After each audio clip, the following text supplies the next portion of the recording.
Voilà, mesdames, mesdemoiselles et messieurs, le chef de l'État est enfin arrivé. Excellence, Monsieur le Président de la République. Excellence, Monsieur, Mesdames et Messieurs les ministres, honorables députés, honorables sénateurs, Excellence, Monsieur, honorable Président de l'Assemblée provinciale de Kinshasa,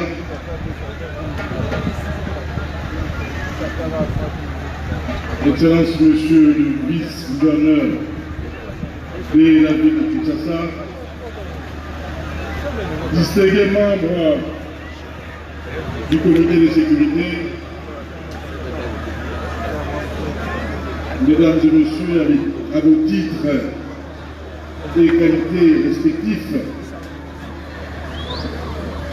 les mots que vous la Lingala, on a bakinoa nyonso bayoka lolaka ya mokonzi ya mboka ndenge akosolola na bango. Excellence, Monsieur le Président, la députée provinciale de la ville de Kinshasa, bavotaki biso mpe tosali remise reprise lelo ezali sanza mitano ntango tozwaki ville de Kinshasa mpona kokamba yango. Tourubaki défi à liboso toza nango ezali bongo ya changement de mentalité.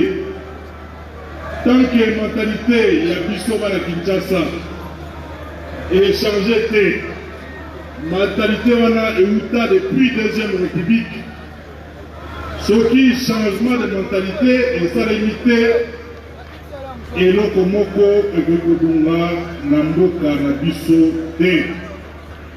Yango wana tosalaki projet ya Kinshasa Bopeto. Kinshasa Bopeto ezali bongo révolution ya mentalité ya biso bana Kinshasa. Tata mokonzi ya ekolo mboka na biso Kinshasa ntango tozwi indépendance na 1960. Kinshasa tozalaki bongo na 400 000 habitants. Lelo tokomi na au-delà, il y a 15 millions d'habitants. En même temps, banzela oyo esalemaki na eleko wana avant 1960 mpona koyamba population il y a 400 000 habitants. Donc banzela na bainfrastructure esalemaki ezalaki mpona koyamba population moko oyo ekokaki koleka 1 million d'habitants te. Lelo population ekomi au-delà de 15 millions d'habitants. En même temps, bainfrastructure na biso ezala bahôpitaux ezala banzela ezandi te esadapte te ezalaki mpe modernize te. Yango wana bapasi mingi oyo tozali nango ezali yango oyo. Mais lelo tozali 15 millions d'habitants tata mokonzi. Dans 10 ans, tokokoma 25 millions d'habitants dans cette ville. En même temps, le problème de la mobilité ezali réglé te. L'embouteillage ezali ébélé. Bongo soki tokomi 25 millions tokosuka ndenge nini.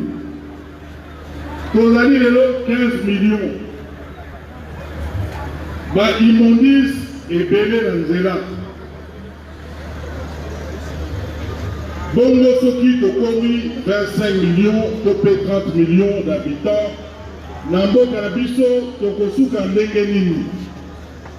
Nalobai na moninga moko que mokoto okoma 30 millions d'habitants, population yemoko akosenga na ndako mosusu ebukama mpona kotonga nzela soki leta asali te population ye moko akokende kobuka mpona kotonga nzela soit ya kokende mosala ya kokende hôpitalo ya kokende mpe kelasi yango wana il est plus que temps tosala bareforme ya makasi surtout na maye etali banzela mais nzela ata leta asali soki population azali éduquée te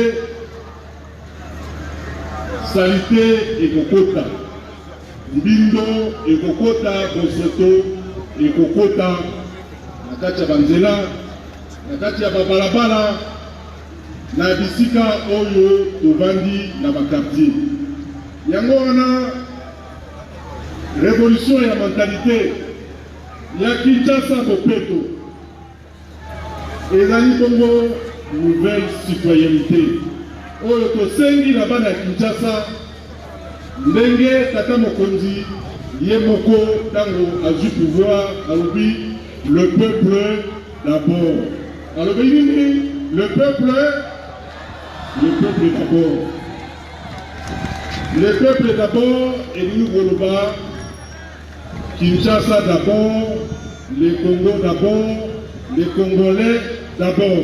Les abonnés. Il y a un biso à Kinshasa, pendant qu'il y a la prémisse, il y a opération Kinshasa Bopeto. Tout le monde, à Kinshasa, balati opération wana. On a Bosoto, Bindo, Baimondis. Et ça peut sa maladie. Et ça peut sa biso malaria. Et ça peut sa biso typhoïde. Barubipe, chikungunya et côté biso. Kaka nanzela ya mbindo, nanzela ya bosoto. Révolution de mentalité et de kotinga moto na moto. Bisika ye azali. Asala misala ya intérêt public oyo tobengi bongo Kinshasa bopeto ko biso bana Kinshasa biso bana Congo na mboka na biso moko toza capable de kopwaka bosoto na nzela bosoto na balabala mais soki tokati ici na Brazzaville tokoloba baningo tozala bango bokeba awa or ezali mais le ski c'est mon temps. Ceux qui doivent na Kigali, vous allez se tenir droit. Pour nous voir que vous allez pour bon malaboko 10 kilos au comment la poubelle au boaki. Donc biso il faut changer mentalité la biso. Papa ya oh bazar pour ça que ça biso. Bazar pour la bangoka la bango.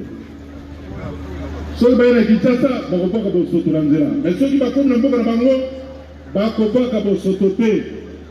Donc biso il faut que là ta révolution oyo ya mentalité pour être pour rendre bisika to vandi et comment propre engenga Kinshasa na biso engenga ndenge bakutu balabaka kala Kinshasa la belle Kinshasa poto moindo Kinshasa kini malebo lipopo leo ville yango wana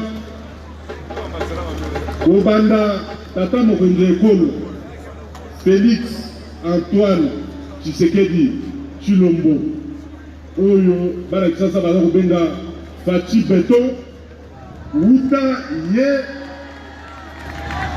azwaki ordonnance mpona kondima ete nakoma mokonzi ya engumba Kinshasa nalobaki cheval na ngai ya bataille ezali bongo Kinshasa bopeto toza kosala lancement na yango lelo awa esika tozali toza kosala lancement na tata mokonzi ekolo mais partout à travers la ville babourgmestre nyonso bazwaki ndingisa ya kosala kolanse opération wana na bacommune esika bango bavandi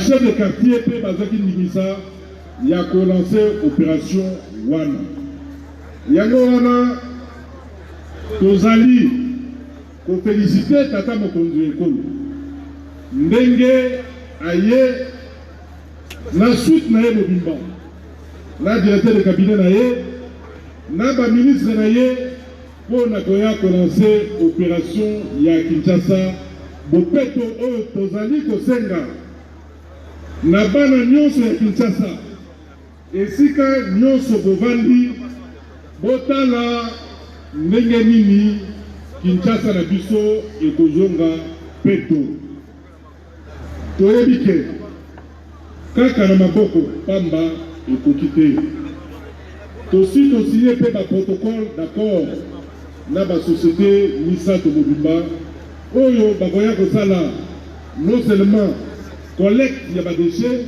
mais aussi recyclage yango avec à la clé la production de déchets. Il y a engrais organique, il y a pavage, puis il y a gaz méthane. Yango wana souci autoza na yango ezali ya la population nyonso ya mokili baza ko aspirer na développement. Bana Kinshasa pe balingi développement. Lelo ba immondice ba déchets et comment produit commerçable. Et comment matière première. Ma société est belée, bah, na Congo. Ma société Moussoussou, bah, qui contacte na Tata Mokonzi Ekolo. Tata Mokonzi Ekolo a tiré qui bango et pas n'angai. Pour signer un protocole d'accord pour recycler les déchets et pour produire l'énergie. Yango wana vision tozana yango pour na Kinshasa ya lobby. Kinshasa ezala peto, Kinshasa ezala engenga, ezonga ndenge ezala kikala. Pona ba défi oyo eza kozela biso liboso, ezali bongo minene penza esengeli tokongama. Yango wana tokolemba kote ya bana Kinshasa te, à travers la ville. Pour organiser la coordination ya Kinshasa Bopeto na ba commune nyonso na ba quartier nyonso pe na ba balabala nyonso coordination ya Kinshasa Bopeto ezali déjà ça sensibilisation pe pour na biso bala Kinshasa to changer ndenge na biso ya kovanda na ba quartier ya kovanda na bondeko na kati ya bafamille ya kovanda malamu na kati ya bakomi na biso pe na kati ya engumba na biso Kinshasa oyo esengi bopeto kobanda na mentalité ya moto na moto kobanda pe na ndenge na biso ya kotenir pe kogarde bakomi na biso propre qui na babisala na biso bisika tovandi na bauniversité na bakelasi esika nyonso mwana Kinshasa abandi ayeba ke tobandi bongo révolution ya changement de mentalité ya koloba mingi ezali te tata mokonzi ekolo oyo tozali lelo na komini ya banda akozwa maloba mpona kosolola na bana Kinshasa bayeba pourquoi tosengi révolution ya mentalité wana na kati ya Kinshasa Bopeto. Excellence Monsieur le Président de la République, avec votre autorisation, j'aimerais vous inviter à vous entretenir avec la population quinoise. Je vous remercie.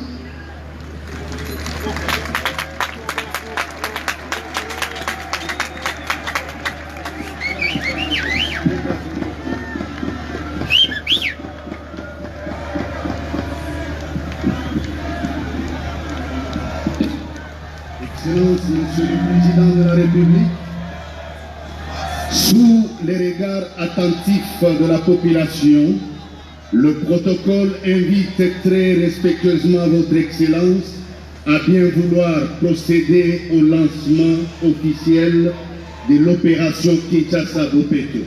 Excellence. Fachi Béton à Télémi, Vandekonanga.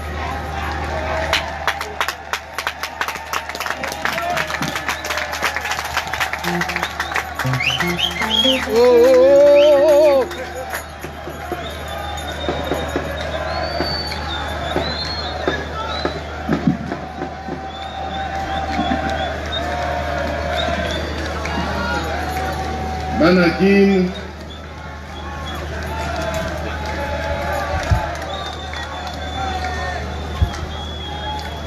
Banakin mbote na bino. Mbote na bino banso. Oui, batata ba mama bilenge lelo ezali mokolo monene mpo na ville na biso ya Kinshasa. Mais à travers likambo tokosala lelo na Kinshasa ezali message tozali kotindela mboka na biso ya Congo mobimba. Likambo oyo etali bopeto ezali likambo ya motuya. Toza na habitude ya kolela maladi ezala malaria ezala typhoïde ezala ba maladi misusu ebandi obimabima ya poso ya miso ezala même bambasu wana boyokaka nyonso wana ezali likambo ya kindoki te ezali likambo ya motema mabe ya moninga abwakeli yo te ezali likambo etali comportement na biso moko. Comportement wana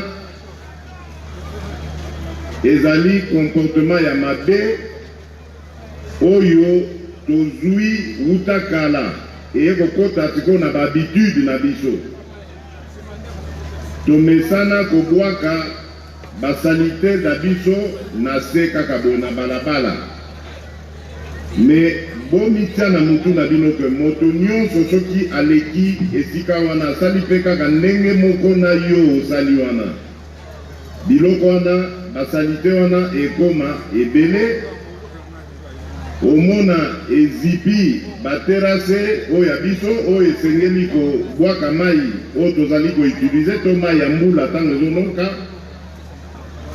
Sima na yango ekotondisa mai wana edeborde ebandi kolia mabele yango boyokaka ba erosion ebandi osalema bandako ebandi koleka bato babandi kokufa. Nyonso wana ezali likambo etali comportement na biso. Papa gouverneur Jean-Tiningo Bila alobi na biso likambo oyo nauti kolanse deja eleki mikolo likambo ya changement de mentalité. Bino bozali kosenga bakonzi na bino ba changer mentalité, batika makambo ya moyibi ya kotiaka mbongo ya peuple na libenga. Toyoki yango nalobi bino peuple bozali kosenga biso bakonzi totika makambo ya moyibi, makambo ya kanyaka, makambo ya kotiaka mbongo ya peuple na libenga. Biso pe toza kosenga bino po bosunga biso na eloko wana esengeli bino pe bobongola makanisi na bino. Bino nde bozali oyo babengaka na français souverain primaire. Papa gouverneur a rappelé yango priorité na biso ezali le peuple d'abord. Mais kasi po peuple azala d'abord esengeli peuple alakisaki bokonzi na ye. Po bino nde bozwaka mokano ya kotia mokonzi pe ya kolongola ye.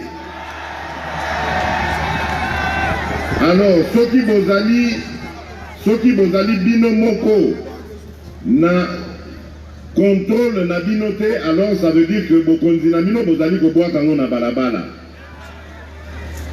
Souverain primaire ezali peuple.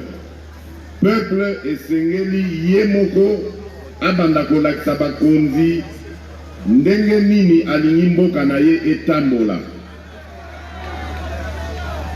Bauti kolakisa biso awa na papa gouverneur que basalite oyo tozali kobwaka bosoto wana oyo tozali kobwaka soki to utiliser yango malamu toko régler ba problème ebele ezali na kati ya Kinshasa oyo po bosoto wana na mayele ya ba ingénieur na biso ya lelo bakoki kozwa yango soki bobwaka kango nesika moko elongo bami bakolokota yango bakoki kobongola yango na makambo ebele na biloko ebele bosoto wana bakoki kosala nango bapave oyo ya se babanda kodale babalabala to batrottoir. Bosoto wana bakoki kosala nango makala nesika tobuka banzete toya koluka su baproblème misusu tango bambula ezonoka esengeli kozwa bosoto wana kobongola yango makala kobanda kotumba nango biloko ya kolia. Bosoto wana bakoki kosala nango pe énergie. Boyebi bino moko ndenge likambo ya courant emonisi biso pasi na mboka oyo. Mais à partir ya bosoto wana bakoki kobimisa gaz wana ba utiliser yango epesi courant. Donc bozomona que makambo wana ezali kaka etali biso moko. Etali comportement na biso tokozala nango. Etali mentalité oyo ya sika esengeli to banda ko adopter. Boya koloba te que non tatale kindoki noko ndoki ye mutu abwaka maladi oyo ebomi ndeko na biso non. Etali comportement na biso ndenge tozali kotambola mikolo nyonso. Na bino pe ba bourgmestre oyo ya ba commune na biso ya Kinshasa esengeli bosalisa pe ba habitant ya ba commune bolukela bango ba pau na ba kombo de telle sorte que va s'organiser rue par rue. Lokola tozaka na ba chef à quartier, ba chef à balabala, et sengeli va organiser de sorte que chaque week-end, ata lokola samedi boye, bato nyonso bayokani bosoto na bango nyonso basangisi yango nesika moko. Comme ça, ville ya Kinshasa, po tozana masolo ndenge gouverneur ayebisi bino na ba partenaire oyo bazali komemela biso ba mituka spécialisé oyo lokotaka bosoto. Comme ça bino pe bolakisi volonté na bino ya kolinga ko vivre na propreté. Propreté eza na avantage ebele et ko résoudre ba problème na biso ya santé mingi. Po to kufisi bato ebele na Kongo awa na kozanga koyeba. Tozopesa origine ya maladie nesika mosusu alors que responsabilité ezali ya biso banso na comportement na biso ya mabe tozalaka na yango. Likambo tozosala lelo batata bamama surtout bino bilenge esengeli bozwango na motuya. Bino bilenge bozali avenir ya mboka na biso. Ngai natiaka makanisi na ngai pe elikia na ngai na ba jeune ya mboka oyo.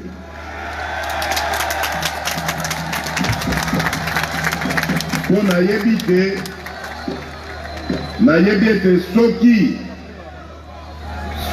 to éduquer ba jeune na biso malamu, Congo na biso lobi ekozala mboka ya bwanya. Yango wana message oyo mingi nazali kopesa bino bilenge ba jeune ya basi to mibali. Bozwa likambo ya Kinshasa bopeto oyo lokola œuvre na bino. Bomema yango na ordre ndenge bomesana tango bolingaka likambo. Bomema yango de telle sorte que chaque week-end tomonaka mouvement na kati ya ville awa ba jeune na biso bazali kopesa na maboko balongola likambo yo ya bosoto na kati ya Kinshasa. Kinshasa na biso yo bino bobotamaka nanu te tango biso toabana mike. Papa gouverneur a rappelé yango bazaka kobenga yango kin label. Kaka biso moko na kobebisa toyo kobebisa Kinshasa toyo kochange yango kombo tokomisa yango kin la poubelle. Nyonso wana pona comportement na biso ya mabe. Nga na sengi bino ba jeune parce que naza ko croire na bino. Bozongisela biso Kinshasa label. Kini ezonga kitoko. Tokosala manso biso ba autorité. Totia na maboko na bino ba possibilité oyo ko permettre bino bosala kamisala wana sans que ezala na ba conséquences na santé na bino. Yango wana nazali ko responsabiliser ba bourgmestre sous la supervision du gouverneur de la ville. Bourgmestre nyonso esengeli a organiser ba brigade ya ba jeune na kati ya ba quartier. Ba jeune wana bazala équipé, ba jeune wana bazala pe motivé parce que eza pe bien que bozo sa ba tumisala lokwa bangamba bambongo oyo bozali kozwa na bataxe ya bawenze bopesaka ba jeune basalelaka yango.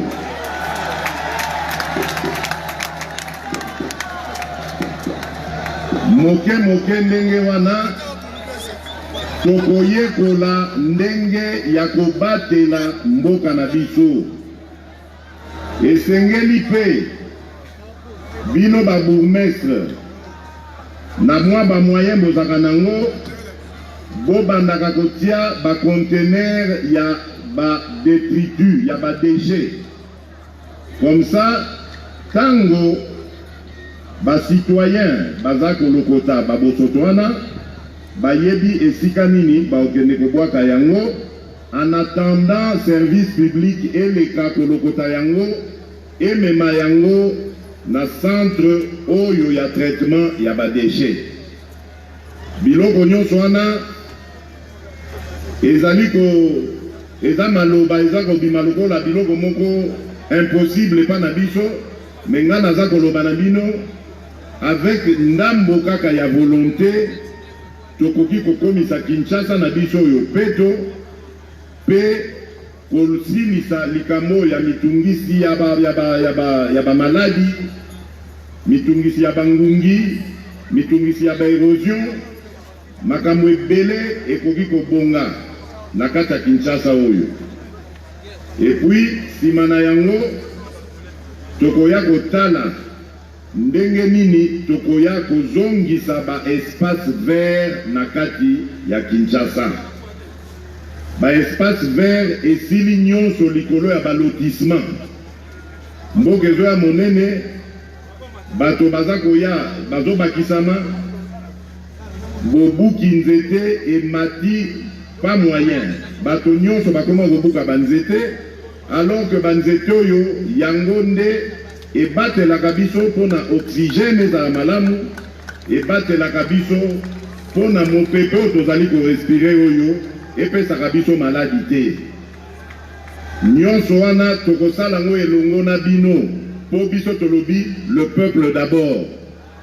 Lokola tolobi le peuple d'abord, esengeli peuple amizwela ye moko initiative wana. Nasina loba na bino banda na zwaka bokondi banda botianga na tete ya Congo ke ngai nazali mongamba na bino na ye kosalela bino musala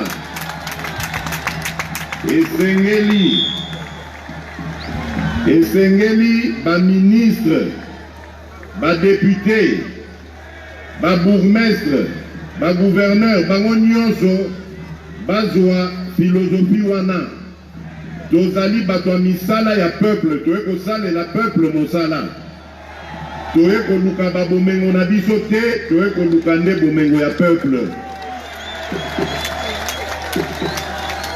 Donc bozali na droit ya kosengaka bakonzi na bino kobanda na chef ya quartier tina mokonzi ya ville kosenga bango basala oya bango part.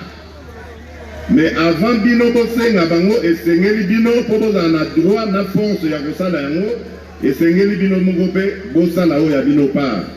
Part na bino ezali kobongisa moto na moto abongisa nesika oyo azali bolanda mateya oyo ndenge na pesi bino bokoka kokende na sens oyo ya kobongisa mboka na biso Kinshasa. Mboka na biso oyo biso batu toyebaka ngo mwa kala na bakulutu na biso oyo babotamaka liboso na biso bazaka koyebisa biso ndenge na Afrique mobimba Kinshasa ezalaka kombo moko lokola lelo toyokaka atan tolobaka Paris. N'est-ce pas que bino bolobaka Bandal eza Paris? Bolobaka Bandal eza Paris? Bon, Paris wana bazaka kozwa pe Kinshasa ndenge wana kala. Alors soki penza Bandal eza Paris ya solo bokomisa ngo lokola Paris boza pe na possibilité ya kosala yango. Voilà, nabanzi toyokani nalingi na déclaré à partir ya sikoyo lancement ya opération Kin Bopeto.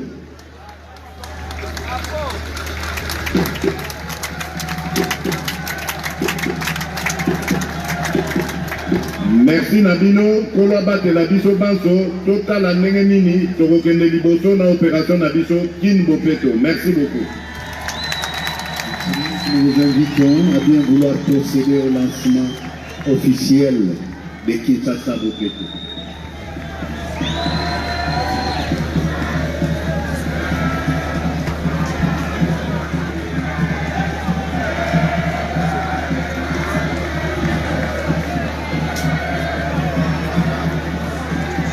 Paul Boukelege, voilà. C'est que le président de la République vient de lancer officiellement l'opération Kinshasa Bopeto et il a responsabilisé la jeunesse pour être l'acteur principal de cette opération Kinshasa Bopeto et il a interpellé les dirigeants, les autorités de se mettre à l'œuvre et au service de la population pour la réussite de cette opération. Voilà, mesdames, mesdemoiselles et messieurs, Voice of Congo vous promet le direct c'est partout. Là, le président de la République, son Excellence Félix Antoine Tshisekedi. Nous avons aussi, qu'on voit de loin, le directeur du cabinet du chef de l'État, Vital Kamerhe, le docteur, le pacificateur jusqu'au bout, qui est là présent. Voilà, c'était le Saint-Marc pour Voice of Congo. Atestato, Atestanet.